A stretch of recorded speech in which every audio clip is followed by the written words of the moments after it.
Good day, Kabarangay, and welcome to Vox Sophia. And today, I would like to share with you yung misunderstanding about our perspective about God.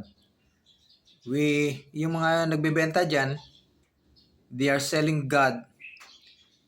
Parang napaka-cheap na tao.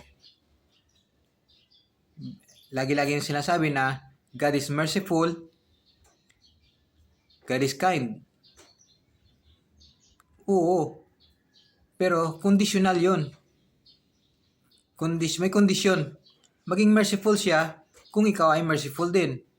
Kasi nga, siya ay nagrerespeto sa kanyang batas.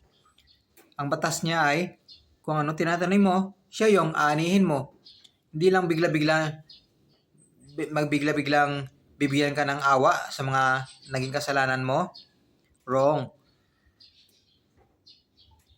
Totoong merong mercy kung ikaw ay may mercy. Yun ang nagiging misunderstanding, yung mga panliligaw, mga pagbebenta ng mga tatanga-tanga.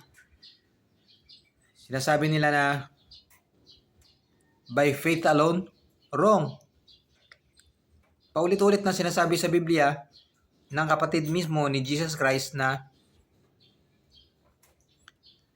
ang faith may worthy yan kung may gawa. Kung walang gawa, show me your faith without work, useless yan. But I will show you my faith using my work. Ibig sabihin, ang lahat ng kabuluhan ay nasa gawa, wala sa ngawa. Kaya nga, hindi totoong God is merciful, wrong. Hindi totoong God is merciful. Merciful lamang ang mangyayari, ang makukuha mo sa kamay ng Diyos kung ikaw ay merciful din. Kasi nga, kung anong tinatanim mo, siya yung aanihin mo. Ang alangan naman na nagtanim ka ng mansanas, kamatis ang tutubo sa tinanim mo. Katangaan yun, di ba? Kaya nga, karma pa rin ang pagbabasihan ng ating mga kilos, mga sinasabi. At ang kaalaman na naituro sa akin ay, paulit-ulit ko lang sinasabi, ginagawa. Kung hindi totoo, huwag sabihin. Kung hindi mabuti, huwag gawin. Subukan muna bago umayaw.